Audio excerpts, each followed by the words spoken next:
Estamos ao vivo, estamos gravando. Aula para falar da trilha 5. Vamos falar aqui da trilha 5. Quando estávamos off, e eu tinha avisado aqui é um momento bem breve nosso, só para dar uma comentada na trilha 5 desse caderno novo, que é o caderno 2. Caderno este que vocês fizeram a atividade semana passada de fazer o glossário. Quem fez? Quem não fez está devendo, né? Mas tudo bem. Eu vou comentar aqui com vocês algumas coisas aqui, vou fazer uma introdução ao caderno e depois eu vou liberar vocês para irem lá no Classroom, na nossa sala, para vocês responderem o formulário de frequência e começarem a atividade, que está lá na descrição, lá, toda a instrução da atividade, como vocês vão fazer ela, inclusive instruindo vocês como é que vocês vão fazer, quando é que vocês vão postar para mim, está tudo explicadinho lá, que tudo isso é mais aí para o final. Mas aqui vai ser rapidinho. Gente, a trilha 5 do caderno 2, segunda unidade, esse primeiro momento, ela trata basicamente dos movimentos sociais. É uma discussão sobre os movimentos sociais. E aí vamos fazer uma breve explanação sobre isso e vocês podem me interromper a hora que vocês quiserem para perguntar, tá? Aqui é só mesmo uma apresentação. Quando a gente fala de movimentos sociais, nós estamos falando de quê? De movimentos organizados pela sociedade civil. O que é a sociedade civil? É a sociedade que não são os militares. Embora os militares também possam fazer movimentos sociais. Já aconteceu na história, como a revolta da Chibata, por exemplo, que foi um motim dos marinheiros no Rio de Janeiro, na década de 20. Mas, geralmente, os movimentos sociais são motivados mais pela sociedade civil e, geralmente, esses movimentos têm por intenção reivindicar direitos, reivindicar alguma coisa que esteja carente aquele grupo social ou a sociedade como um todo. Hoje nós vivemos no Brasil um modelo de sociedade que está organizado por meio de um Estado democrático de direito, numa república. É uma república democrática. Por que é uma república democrática? Porque é um governo em que os governantes são escolhidos pelo voto direto do povo, é o que nós chamamos de sufrágio universal. Nós temos direitos civis, direitos sociais e direitos políticos. O terceiro ano C viu isso comigo. Eu passei, inclusive, aula do YouTube de outro professor falando sobre isso. Quando a gente fala de direitos civis, nós estamos falando de direitos do indivíduo. Direito à vida, direito à propriedade, o direito de ir e vir, de transitar na rua livremente. Esses direitos aí a gente conhece como direitos civis. Quando a gente fala direitos sociais, são direitos mais coletivos, que diz respeito a todo mundo, de uma forma mais coletiva. Tipo, direito de reunião, de organização, que é um direito hoje, que no passado, por exemplo, na ditadura militar, não existia esse direito. Teve um momento na história aqui no Brasil que 3 pessoas reunidas numa praça, a polícia logo encostava para perguntar o que estava acontecendo. Né? Então, os direitos sociais aí envolvem direito de moradia, direito de alimentação, direito à saúde, direito à segurança pública, são os direitos sociais. Quando a gente fala direito civil, direito, então, ir e vir, direito de livre expressão, de você poder falar o que você pensa, sem você ser punido por isso. Embora hoje no Brasil tenha uma verdadeira confusão, que tem gente que acha que direito de livre expressão é o direito de oprimir o outro. A gente tem que lembrar que na democracia o direito do indivíduo termina onde começa o direito do outro. Se você exerce um direito seu que sufoca o direito do outro, atropela e desrespeita o direito do outro, aí você já está em falha. E tem gente que está fazendo muita confusão disso hoje no Brasil. Acha que, eu tenho o direito de ser racista. Eu tenho o direito de não gostar de negro. Eu sou branco, tenho o direito de não gostar de negro. Imagine o seguinte: essa coisa de gostar e não gostar é algo muito subjetivo. Ninguém vai obrigar ninguém a gostar de ninguém. Isso é uma coisa.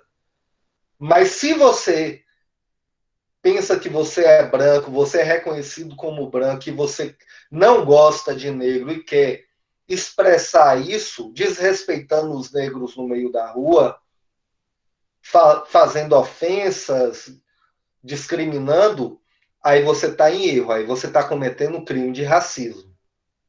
Então, tem gente que acha que faz muita confusão hoje aqui no Brasil entre direitos. Lembra que cidadania implica em quê? Em direitos e deveres. Você tem direitos, você tem o direito, os seus direitos políticos também, que é o direito ao voto, por exemplo, o direito de escolher seus governantes. O direito político não é só o direito ao voto, é o direito de você cobrar aos governantes que estão lá para que eles cumpram aquilo pelo que eles foram eleitos, que eles exerçam seus mandatos em conformidade com a lei e no benefício do cidadão, do coletivo da sociedade. Isso é direito político. Mas isso é uma sociedade hoje no Brasil. O Brasil não foi sempre assim. Mas esses direitos que são amplos e que tem muitos deles aí, como eu já falei 3 categorias aqui para vocês: sociais, civis e políticos. Todos esses direitos que temos hoje, que são assegurados pela Constituição Federal de 1988, que foi quando essa Constituição foi escrita, que é o conjunto das leis maiores que regem o nosso país. Nós temos que entender que todos esses direitos que nós temos hoje, eles não foram dados de graça pelos governantes. Todos os direitos que nós temos hoje, eles são produto, resultado de todo um processo histórico de lutas dos movimentos sociais. Se hoje, por exemplo, mulher tem direito à maternidade, mulher não pode ser discriminada, ainda que vivamos numa sociedade machista, pela lei, a mulher possui os mesmos direitos do homem, de estudar, de emprego, de se expressar, de livre expressão. Ainda que a sociedade seja machista, mas pela lei somos todos iguais. E a lei tenta também reverter essa cultura machista dentro da sociedade. Então, as leis de uma democracia são leis que buscam o quê? Trazer o que a gente chama de equidade, um equilíbrio, ou seja, você pode ser negro, branco, amarelo, pardo, pobre, rico, classe média, hétero, homo, trans. Você pode ser o que for, você tem os mesmos direitos perante a lei e tem que ser tratado de forma igual perante a lei. Embora tem alguns grupos que, pela sua situação de especialidade, sua situação especial, possui, por uma questão compensatória, para compensar direitos que outra categoria não tem. Por exemplo, cotas para negros em universidades. As cotas, elas estão relacionadas a quê? É uma lei que teve um entendimento que, na história do Brasil, a sociedade que, há alguns séculos atrás, era escravocrata, os negros eram escravizados, os negros foram libertos e não foi dada nenhuma condição para esses negros. Então, a pobreza entre os negros e a exclusão, ela foi se reproduzindo geração a geração. E uma forma de ir equilibrando isso é garantir que mais negros ocupem as vagas das universidades, as cotas, ou mais quilombolas, né, negros, ou mais índios, indígenas ocupem por conta disso, é uma questão compensatória. Existem, por exemplo, leis compensatórias para os portadores de necessidades especiais. São pessoas que têm qualquer dificuldade, qualquer necessidade especial, seja de ordem física ou intelectiva, mental. Essas pessoas, por exemplo, a depender se uma pessoa for reconhecida pela lei como uma pessoa que não tem a plena condição de se sustentar por alguma, a palavra não é nem deficiência, por uma necessidade especial. Hoje a gente falar a expressão deficiência é até os movimentos sociais conseguirem essa conquista, é até algo discriminatório. A gente chama de necessidade especial. E as pessoas de necessidades especiais possuem direitos compensatórios. Então, assim, tudo que a gente tem de direito hoje tem os movimentos sociais por trás. Tudo.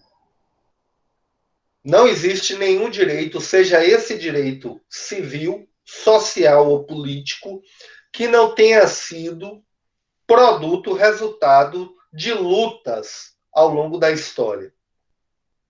Lutas dos trabalhadores por melhores empregos, dos negros por menos discriminação, das mulheres pelo voto, porque já houve época que só homem votava, mulher não tinha direito ao voto. Todas essas conquistas que temos hoje em nossa sociedade, elas têm por trás os movimentos sociais. Os movimentos sociais hoje, eles são vistos como direito. A sociedade civil tem direito de se organizar para reivindicar as coisas de forma pacífica diante do Estado. Mas, nos períodos de ditadura, por exemplo, a última ditadura que passamos, a ditadura de 1964 a 85, quando os militares deram um golpe e suspenderam os direitos políticos da população, e a população não tinha mais direito de voto, de escolher quem seria seu governante. Também houve censura, tortura, as pessoas não podiam falar mal do governo nessa época de ditadura militar. Os movimentos sociais, então, eram proibidos, eles eram clandestinos. O que é uma coisa clandestina? Uma coisa que tem que ser feita escondida. E era altamente reprimida pelo Estado. O Estado, nessa época, reprimia os movimentos sociais de que modo? Reprimia os movimentos sociais de todas Boa noite, Gabriel. Boa noite. Reprimia os movimentos sociais por meio da tortura, por meio da violência mesmo, violência, tortura, desaparecia pessoas, era um horror. Hoje nós conquistamos isso do direito aos movimentos sociais. A tal ponto que há movimentos sociais hoje que fazem uma verdadeira confusão. Do tipo,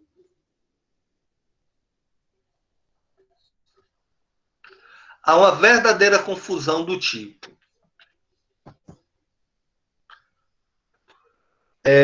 Movimentos sociais que se esbarram naquilo que eu falei no início da aula. As pessoas querem direitos, exercer direitos, mas são direitos equivocados que sufocam os direitos de outras pessoas.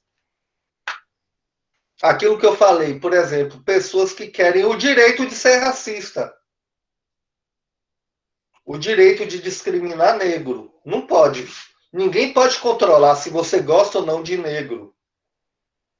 Mas se você atenta contra a liberdade, contra a integridade moral, física de um negro, você está cometendo crime. Então, um movimento social desse é ilegítimo. Os movimentos sociais são legítimos hoje, permitidos por lei, desde que eles não sejam contra as leis do país, aquilo que está assegurado na Constituição. Em geral, os movimentos sociais são para pedir o cumprimento da Constituição. Por exemplo, tem lá na Constituição dizendo que todo mundo tem direito à moradia. e tem gente debaixo da ponte. Então, existe um movimento sem terra, sem teto, desculpa, que é um movimento, por exemplo, que são lideranças que reivindicam pela ocupação de imóveis que estão desocupados para que pessoas que não têm onde morar possam morar de forma mais digna. O movimento sem terra, agricultores, camponeses que não têm terra, possam ocupar aquelas terras que estão ociosas, que não são produtivas, para que possam produzir e ter seu ganho de vida. Então, geralmente, os movimentos sociais legítimos hoje na sociedade, eles têm essa direção de falar, o Estado não está cumprindo aquilo que ele tem que cumprir, aquilo que está assegurado lá na Constituição. Lá na Constituição fala que o cidadão tem que ser protegido pelo Estado, ele tem que ter uma boa segurança pública. Quando, por exemplo, tem um movimento num bairro que vai para a porta de uma prefeitura porque o bairro está escuro de noite, não passa uma viatura e tem muito crime. Então, é um movimento legítimo, porque essas pessoas têm direito a ter isso naquele lugar. E não estão tendo. Uns bairros têm, outros não têm. Aqueles bairros que não têm podem muito bem se organizar e cobrar isso do poder público de competência. No caso, a prefeitura daquela cidade, por exemplo, exigindo iluminação, segurança, praças com quadra para que os jovens possam praticar esportes, escola próxima da casa das pessoas, creche, tudo isso aí são direitos. Mas um movimento, como a gente vê hoje na televisão, de gente que quer fechar o STF, o Supremo Tribunal Federal, que é um órgão importantíssimo de nossa democracia, aí é um movimento ilegítimo, que vai contra a democracia.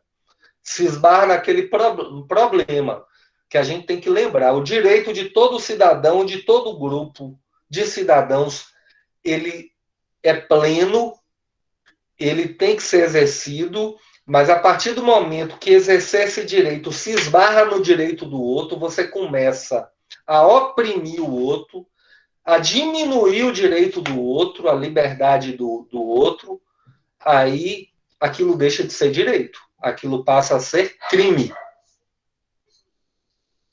O direito do cidadão termina onde começa o direito do outro. Então, e lembra que cidadãos têm não só direitos, têm também deveres. Nós temos também dever de cumprir a lei, por exemplo.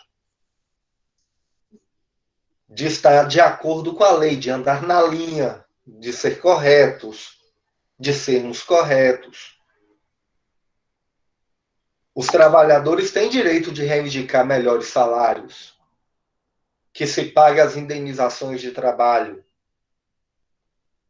Mas os trabalhadores não têm direito de ter um movimento de trabalhadores que queira, por exemplo, proibir que mulheres trabalhem em um determinado lugar. Não pode, porque a mulher tem o mesmo direito que homens. Então, eu só quero ler aqui, para a gente encerrar essa introdução à trilha dos movimentos sociais, só o texto 1, e fazer um breve comentário com vocês, em meio ao que eu já falei aqui para vocês agora, já contempla muito desse texto. Texto 1, página 3, trilha 5, né? Surgimento dos movimentos sociais no Brasil. As lutas sociais no Brasil e no mundo refletem o contexto de ocorrência de grandes transformações socioeconômicas. Ou seja, onde tem os movimentos sociais fazem a sociedade transformar.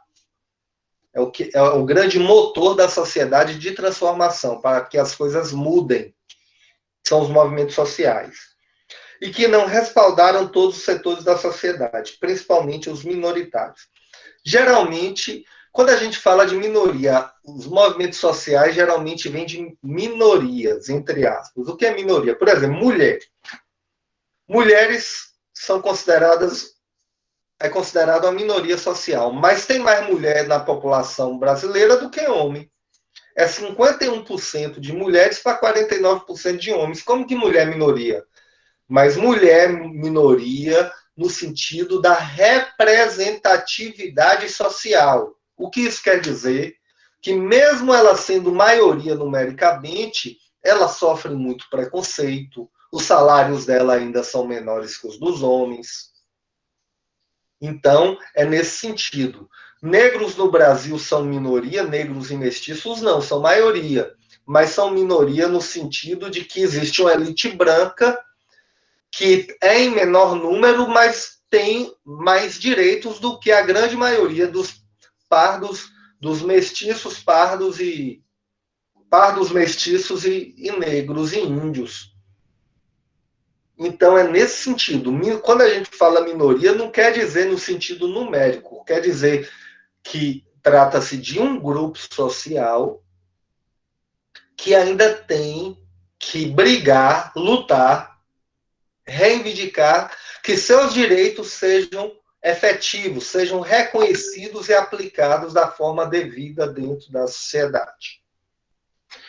Os movimentos sociais no Brasil são datados desde a época do Império, quando éramos monarquia. Na década de 50, século XX, já era possível vislumbrar movimentos rurais no campo, se construindo para reivindicar melhorias das condições de trabalho e distribuição de terras, que é o que a gente chama de reforma agrária. Porém, foi somente a partir da década de 60, com o golpe militar, época da ditadura, que os movimentos sociais ganharam destaque, quando intensificaram suas ações contra o regime militar e a favor dos direitos humanos. Nesse período, uma população extremamente insatisfeita com as transformações que o regime militar vinha promovendo, econômica e socialmente, porém, como nesse período a censura era grande e não era permitida a organização social, falei disso, os movimentos sociais eram reprimidos, eram clandestinos, né? Os movimentos sociais atuavam na clandestinidade, escondidos, pois quando descobertos, seus membros eram perseguidos, torturados e até mortos. Já nas décadas de 80 e 90, começaram a surgir diferentes movimentos sociais, como os movimentos negros, feministas, pelas crianças, pelos deficientes físicos, de proteção aos indígenas, pelo meio ambiente. Tudo isso é coisa recente, de 80 para cá. Por terra, por moradia, que foram os exemplos que eu dei aqui, e pelo direito dos LGBT. A partir dos anos 2000 em diante, surgiram inúmeros movimentos sociais em busca de políticas de inclusão, de acesso às garantias e direitos, como, por exemplo, a medicamentos, moradia, saúde e educação. Aqui está, então, nossa introdução. São agora, gente, 8h45. Alguma dúvida? A nossa aula vai... Vocês têm meia hora aí. E agora vocês podem sair da sala. Eu vou ficar aqui, que vai que aparece mais alguém aí no finalzinho. Eu só vou encaminhar essa pessoa. Mas vocês podem ir lá no Classroom. Lá no Classroom vocês vão fazer o quê? Vocês vão responder o formulário de frequência. Respondo lá, o formulário está lá de frequência. E está lá também a atividade para vocês fazerem. Leiam com atenção todas as instruções. Está tudo lá explicadinho. E o material da atividade, que é o caderno pedagógico da atividade, também está postado lá. Ok, gente? Podem ir lá, podem sair, ir para lá. E qualquer coisa, se tiver dúvida, não tem por que ter dúvida, porque está tudo muito explicadinho lá, mas qualquer coisa, não me chame no privado, porque é muita mensagem no privado e tem muita conta. E às vezes sua dúvida pode ser dúvida também de outro colega. Qualquer coisa, pergunta lá no... Ou vem aqui, eu vou deixar aqui aberto, tá? Pergunta lá no privado, no privado não, no grupo do WhatsApp ou aqui. Fala. Professor. Diga. Gabriel, Sueli. Diga. Eu que entrei agora, eu posso assinar a lista de frequência? Eu entrei tem Acho que tem 2 minutos. Eu posso assinar a lista de frequência? Pode sim, porque você vai fazer a atividade. O mais impo... E essa aula aqui vai ficar gravada. Depois eu vou postar, você pode assistir ela do início, tá? Quando eu postar ela no. Depois vira e Tá volta se você certo, postou Gabriel. a sala do Classroom, porque assim que ela tiver no Drive, que demora um pouquinho para baixar lá no Drive, aí eu posto o link dela, da gravação dela, e você assiste. Então vão lá para o Classroom fazer a atividade e responder a frequência, tá bom?